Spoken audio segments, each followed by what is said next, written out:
Police in Los Angeles today announced the arrest of a retired auto mechanic they say haunted the city for a quarter century, a serial killer who allegedly preyed on the weak.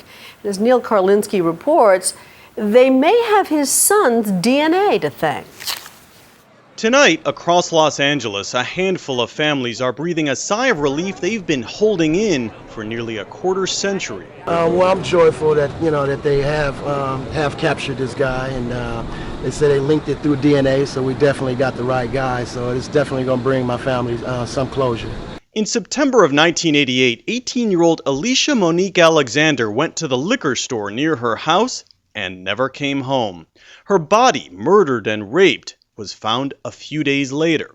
Just one in a series of murders to haunt Los Angeles and eventually be linked to a serial killer called the Grim Sleeper. He has been arrested. The district attorney's office is filing multiple counts. I believe at this time it's 10 counts of murder, one count of attempt murder. He is 57-year-old Lonnie David Franklin Jr., reportedly a mechanic for an LAPD station near the epicenter of the murder spree. After all these years, the police never gave him so much as a glance until now. Knowing that I have 4 kids, I have about 8 nieces and nephews, and we come out here riding bikes and everything, knowing that there's a serial killer right here. I mean, what can you say, man? It's scary.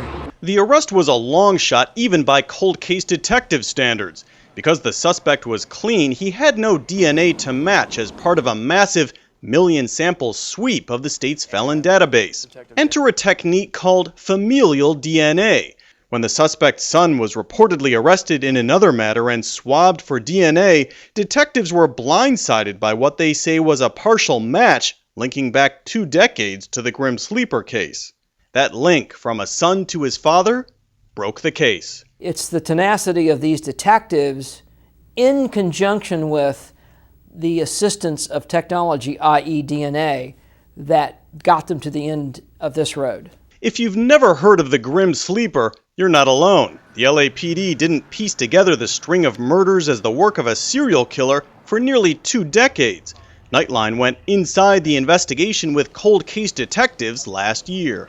We have 12 individuals starting in 1985. Our third victim, Thomas Steele, was the only male involved in this. Detective Dennis Kilcoyne heads up a unit called the 800 Task Force, a half-dozen cold case detectives assigned full-time to the Grim Sleeper case. This looks old.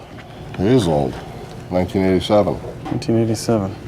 He showed us the old binders, what he calls the murder books, filled with crime scene photos, tire tracks, and other old evidence. What's common to the victims? They're all from the same general area of the city in South Los Angeles. I don't think I would label them all as prostitutes per se, but they certainly have troubled lifestyles. They're broken people, and they're easy targets. The killings took place in a cluster around the same South LA neighborhood. All of them matched to the same .25 caliber handgun.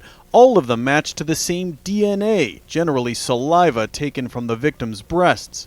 Most of the killings occurred before 1990, and police wouldn't have had a clue they had a serial killer on their hands, if not for the fact that he started killing again. After a 14-year break, the Grim Sleeper awoke to kill 3 women in 2002, 2003, and 2007.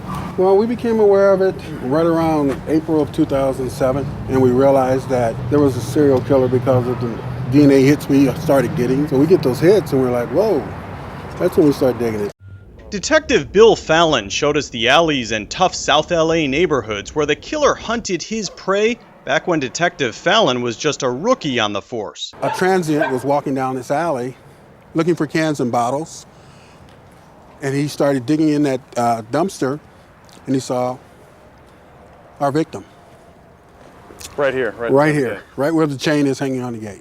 With his partner on hand for the sole purpose of watching our backs in this dangerous gangland, Detective Fallon took us on a tour of an alley that's become a human dumping ground. And this is very close proximity to one of your other victims, right? Absolutely. Where was that? Just down the alley here? 1987, and we're talking 1, 2, 3, about 5 houses down. Who was found here? Benita Sparks. She was found at 9414 Southwestern, to the rear, in the alley in a dumpster.